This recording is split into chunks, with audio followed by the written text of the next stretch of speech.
H.R. 477 seeks to provide a statutory exemption from registration with the Securities and Exchange Commission, or SEC, for certain brokers who facilitate the merger or acquisition of small businesses, known as M&A brokers. When Congress first considered this exemption in a similar bill during the 113th Congress, our goal was to prompt the SEC to provide regulatory relief for these brokers from ill-fitting restrictions designed for persons helping companies raise capital rather than facilitating their transfer of ownership. We succeeded. 2 weeks after the House passed that bill, the SEC issued a no-action letter which contained staff's view that if an M&A broker complied with the terms and conditions of the letter, it would recommend that the SEC not take enforcement action against that broker for failing to register with the Commission. Specifically, the no-action letter required the M&A broker to abide by certain common-sense restrictions to prevent such an exemption from being misused to raise capital or abused by bad actors. According to the bill's proponents, H.R. 477 is still necessary to provide legal certainty, since the no-action letter is merely the non-binding opinion of SEC staff.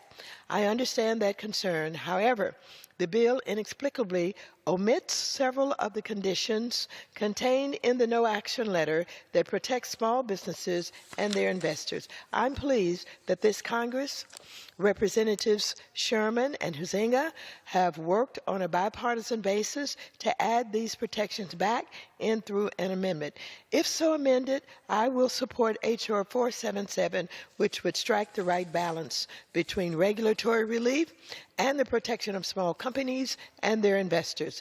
In particular, the amended bill would require an M&A broker that represents both the seller and the buyer to provide them with clear written disclosures and obtain their consent to that conflict of interests, prohibit M&A brokers from misusing the exemption to raise capital rather than transfer ownership of small businesses, prohibit shell companies from using the exemption as a backdoor way to take a small business public, and prohibit fraudsters and other bad actors from using the exemption.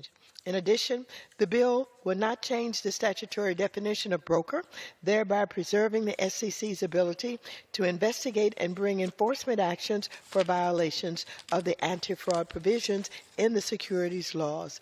The bill also would limit the relief to mergers and acquisitions involving companies with less than $250 million in annual gross revenues, which is the total income of the company, or $25 million in annual earnings, which is the amount of income minus expenses. The amendment would then provide the SEC with the authority to modify these thresholds as necessary or appropriate in the public interest or for the protection of investors.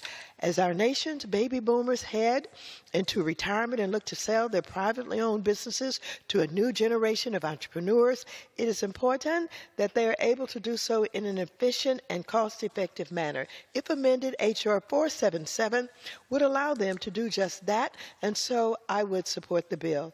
With that, I'd like to thank my colleagues. I'd like to thank Mr. Hinchland. I'd like to thank Mr. Sherman. This is an important bill for all of us. We're all so supportive of our small businesses. We want them to do well, and we do not want them to be hindered by unnecessary regulations. So with that, I'll yield back the balance of my time. The gentleman